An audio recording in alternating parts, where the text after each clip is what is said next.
আমাদের দেশ এবং WHO ওয়ার্ল্ড হেলথ অর্গানাইজেশন এরা একটা প্রোগ্রামের মধ্যে রয়েছে। প্রোগ্রামটার নাম হচ্ছে 0/30।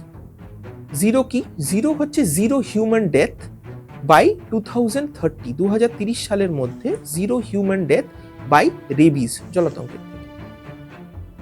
আগে বুঝতে হবে জলাতঙ্ক হচ্ছে ভাইরাস থেকে। ভাইরাসটা আসছে কোথা থেকে?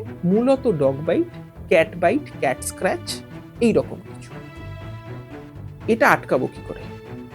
আরবান এনভায়রনমেন্ট, যেটা শহুরে এনভায়রনমেন্ট বা রুরাল এনভায়রনমেন্ট, এই সব জায়গাতেই কিন্তু আমাদের শহরে বা আমাদের দেশে মূল কারণ ডগ বাইট।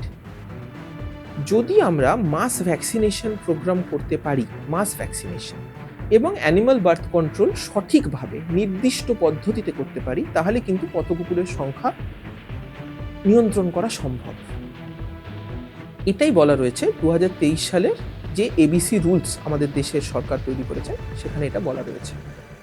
এখানে আমরা সিএনভিআর স্ট্র্যাটেজির কথা বলেছি।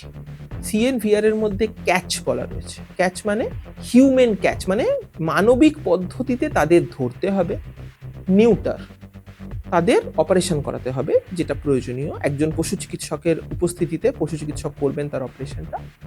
ভ্যাকসিনেট, তাদের জলাতঙ্ক প্রতিরোধী ভ্যাকসিন দিতে হবে এবং তাদের সঠিক জায়গায় রিলিজ করতে হবে। সঠিক জায়গা বলতে কি? আমরা জানি কুকুররা বেশিরভাগ ক্ষেত্রেই টেরিটোরিয়াল অ্যানিমাল, তাই তারা যে টেরিটরি থেকে তাদের ধরা হয়েছিল তাদের সেইখানেই ছাড়তে হবে। অন্য জায়গায় ছাড়লে অন্য জায়গার কুকুর কিন্তু তাকে কামড়াতে পারে, তার সঙ্গে একটা বিচ্ছিরি ফাইট তৈরি হতে পারে, মারামারি হতে পারে, যেটা একদমই ডিজায়ারেবল নয়।